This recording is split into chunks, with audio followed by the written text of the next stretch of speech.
তৃণমূল দেখুক, সিপিএম দেখুক, বিজেপি দেখুক যে না গোপালপুর টু আবার সেজে উঠেছে হবে। আমরা এখানে সব আইএসএফ কর্মী তো, জবাব চাই জবাব। এতক্ষণ চুপ করে বসছিলেন, আইএসএফ কর্মী তো একই সুরে বলবো আইএসএফ আইএসএফ আইএসএফ জিন্দাবাদ, আইএসএফ জিন্দাবাদ, গোপালপুর টু আইএসএফ অঞ্চল কমিটি জিন্দাবাদ। আচ্ছা, এখানে আর একটা প্রশ্ন আছে, ছোট্ট 1 সেকেন্ডের প্রশ্ন। ইংলিশে একটা কথা আছে, সেই কথার অর্থটা জানতে চাইবো, দয়া করে কিন্তু রেসপন্স করবেন। করবেন তো? করবেন তো? আচ্ছা বলুন তো, মাদার মানে কি? মাদার মানে কেউ কেউ বলছে মাদার মানে এই হাড়োয়ার বড় চোর। হ্যাঁ, কি মাদার মানে মা, যে বোঝে মাতৃত্বের ভাষা, যে একটা শিশুকে লালন পালন করে মানুষ করে, প্রচুর পরিশ্রম করে, কষ্ট করে। আর এক যে মাদারের কথা বলছে, সেই মাদার হচ্ছে এই 600 বিঘের তোলাবাজ মাদার। ঠিক তো? ঠিক তো? উনি 15 বছর ধরে এই এলাকার অসহায় গরিব মানুষকে লালন পালন করেনি, অসহায় গরিব মানুষের শোষণ করে নিজে পুঁজিপতি হয়েছে। কি ঠিক না? ঠিক তো? বিচার হবে তোর। এক সময় থানাকে পৈতৃক সম্পত্তি ভেবে নিয়েছিল ভোটের আগে।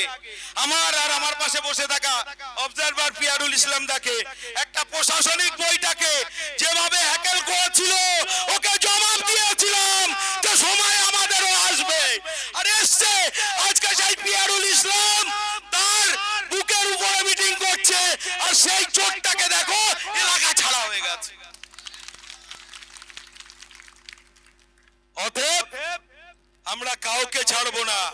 আগামী দিন যদি কোন দল মনে করে যে এই গোপালপুর 2 এর 15টা বুথ কোন রকম ভাবে ষড়যন্ত্র করে সাধারণ মানুষের গণতান্ত্রিক অধিকার হরণ করতে চায়, প্রত্যেকের জবাব হবে, প্রত্যেকের হিসাব হবে। কাউকে আমরা ছেড়ে কথা বলবো না। আপনারা ভেবেছেন কি আইএসএফ দলটা নীতি আদর্শ নিয়ে চলে, কিন্তু এই আইএসএফ দলটাই এই বিধানসভা 2026-এ প্রত্যেক জায়গাতেই চোখে চোখ রেখে তৃণমূল নামক নরখাদেকার দলটির উপর প্রতিবাদে মুখরিত হয়েছিল। সে কথা আপনারা ভুললে চলবে না। এই গোপালপুর অঞ্চলের মানুষ, গোপালপুর 2 নম্বরের অঞ্চল মানুষ এই গোপালপুরকে শাসন করবে আগামী দিন। এই গোপালপুরের মানুষ এই সাধারণ মানুষের অন্যায় অত্যাচার করতে দেবে না, আর সেই দায়িত্ব নেবে আমাদের ইন্ডিয়ান সেকুলার ফ্রন্টের নেতৃত্ব কর্মীরা। শুধু গোপালপুর 1 নয়, আরো বিধানসভার সমস্ত অঞ্চল, বয়সাদ ব্লক বলেন, দাঁতপুর পঞ্চায়েত বলেন, ফলতি বেলেঘাটা পঞ্চায়েত বলেন, শাসন পঞ্চায়েত বলেন, দেগঙ্গা বলুন, এছাড়াও আরো বিধানসভার যতগুলো অঞ্চল আছে, এই অঞ্চলে আমাদের আইএসএফের কর্মীরা যেভাবে অন্যায়ের বিরুদ্ধে প্রতিবাদ করছে, আগামী দিন প্রত্যেক বুথ আমাদের সুসংগঠিত করতে হবে। এবং এই তোলাবাজ দুর্নীতিবাজ যে সমস্ত নেতারা এলাকায় থাকবে বা আছে এখনো, তাদেরকে যোগ্য শিক্ষা দিতে হবে। কি আমরা শিক্ষা দিতে প্রস্তুত তো? প্রস্তুত তো? আপনারা সংঘবদ্ধ হন, সংঘবদ্ধ হয়ে এই তোলাবাজদের বিরুদ্ধে এখনো পর্যন্ত যারা ঘুরে ফিরে বেড়াচ্ছে এলাকায়, তাদের বিরুদ্ধে প্রতিবাদে মুখরিত হন। তাদের একটাকেও ছেড়ে দিলে হবে না, কারণ আজকে দীর্ঘ 15 বছর ধরে আপনার সাধারণ মানুষের, গরিব মানুষের হকের টাকা তারাই লুটপাট করে নিজেরা পুঁজিপতি হয়েছে। আপনারাও যে সমস্ত নেতৃত্বরা আছেন ইন্ডিয়ান সেকুলার ফ্রন্টে, যেহেতু আমরা একটি দল করি, সেই দলের নাম ইন্ডিয়ান সেকুলার ফ্রন্ট, সেই দলের যে আদর্শ আছে সেই আদর্শে অনুপ্রাণিত হয়ে আপনারা কেউ তোলাবাজি করবেন না, অন্তত এটুকু ভরসা বিশ্বাস আমি একজন নেতৃত্ব হয়ে জানি। কারণ আমার দলের নেতৃত্ব কর্মীদের সেই ধরনের মানসিকতা কখনোই থাকবে না।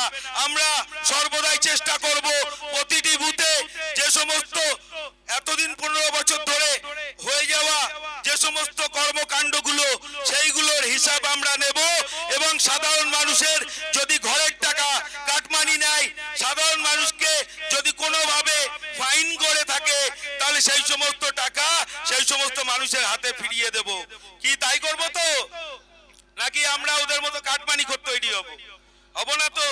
তাহলে আমাদের এই গোপালপুর 2 এর প্রত্যেকটা বুথ কমিটি মজবুত করতে হবে এবং শাসক দল বিজেপি বলুন আর অন্য দল বলুন, প্রত্যেকের চোখে চোখ রেখে আমরা কথা বলবো আগামী দিনে। যাই হোক, হাড়োয়াতে আর একটা পেচো মস্তান ছিল, তার নাম খালেক মোল্লা। কি নামটার সঙ্গে পরিচিত তো? সেই খালেক মোল্লাও ঠিক এইভাবে ভোটের আগে আমাকে শাসানি দিয়েছিল। কারণ ওরা যখন আমরা ভোট কাউন্টিং রুমে ইভিএম মেশিন পাহারায় ছিলাম, সেই খালেক মোল্লার কিছু দুষ্কৃতী ওইখানে গিয়ে আমাদের কর্মীদের উপর আক্রমণ করার চেষ্টা করেছিল। তবে শুধু একটা কথাই বলেছিলাম, তোরা তো ছেলে মানুষ, তোদের বাপ খালেক মোল্লাকে ডেকে আন। এই কথা বলাতে সেখান থেকে তারা পালিয়ে গেছিল।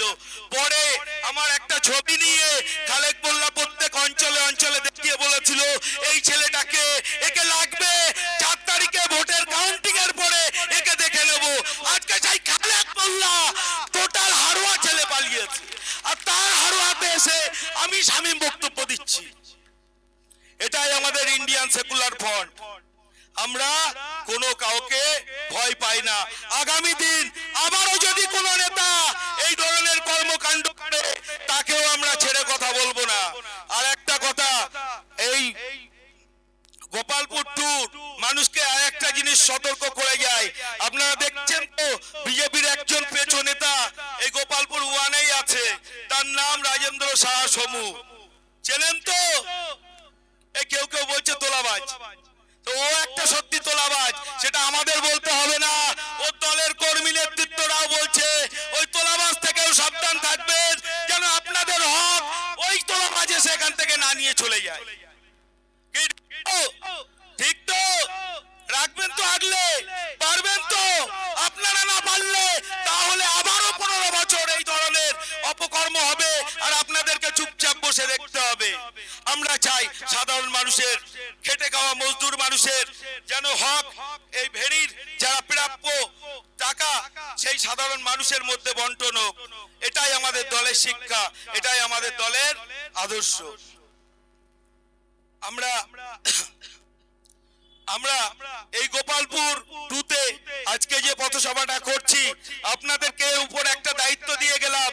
আপনারা যে যে এলাকা থেকে এসেছেন, প্রত্যেক এলাকাতে ফিরে যাবেন। আজ থেকে নিজের বুথে কমসে কম 200 কর্মী তৈরি করুন।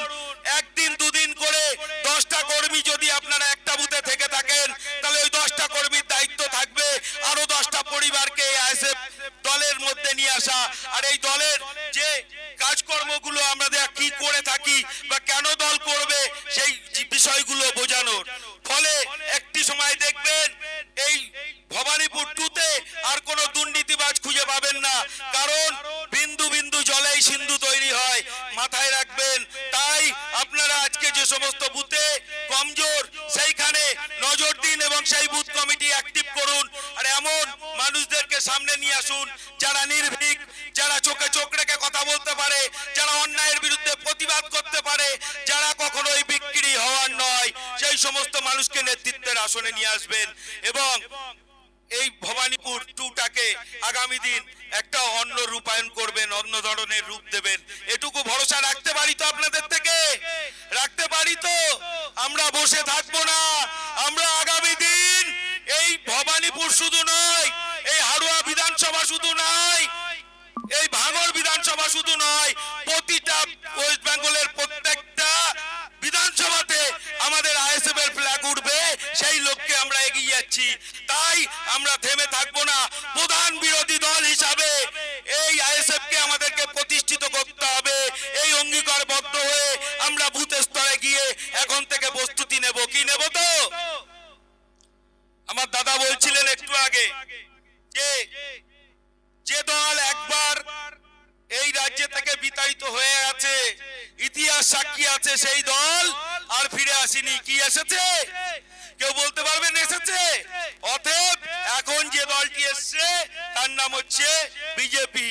অতএব এই বিজেপির পরে প্রধান যে বিরোধী দল তৈরি হবে সেই দলটাই আগামী দিন এই রাজ্যের মসনাদে বসবে। এটাই কিন্তু বাস্তবতা আর এটাই সত্য। তাই আমাদের লক্ষ্য থাকবে আগামী দিনে এই ইন্ডিয়ান সেকুলার ফ্রন্ট দলটিকে আমরা প্রধান বিরোধী দল হিসাবে রাজ্যে প্রতিষ্ঠিত করব। এই লক্ষ্য শুধু আমার একার নয়, আমার মতো একা নেতৃত্বের দ্বারাই সম্ভব নয়। আপনাদের মধ্যে থেকে প্রত্যেক মানুষকে এই দায়িত্ব নিতে হবে, প্রত্যেককে অঙ্গীকারবদ্ধ হতে হবে, তাহলে এই দল প্রতিষ্ঠিত হবে এই রাজ্যে। কি ঠিক তো? আছেন তো? সাথ দেবেন তো? বিশেষ করে আমরা একজনের কথা না বললেই নয় যে আমাদের পিয়ারুল ইসলাম, যিনি ভোটের আগে থেকে শুধু নয় সর্বদাই, সে যখন বলবেন সকাল থেকে শুরু করে রাত প্রহর, যখন যে মানুষ অসুবিধায় পড়েছে, সাধারণ কর্মীরা অসুবিধায় পড়েছে, কেস বলুন, অসুস্থতা বলুন, আর আমাদের কর্মীরা আক্রান্ত বলুন, এই মানুষটিকে আমরা সর্বদাই পাশে পেয়েছি। তাই আমরা কখনো এই মানুষের অবদান ভুলবো না। এই মানুষটাকে নিয়ে আগামী দিন হাড়োয়া বিধানসভা আমরা একটা যোগ্য সংগঠন তৈরি করব, যে সংগঠন না সিপিএম, না কংগ্রেস, না বিজেপি তৈরি করতে পারবে। কি ঠিক তো? পারবো তো? তাহলে লক্ষ্য রাখতে হবে আমাদের সংগঠন মজবুত করা। ভোটের আগে সিপিএম নামক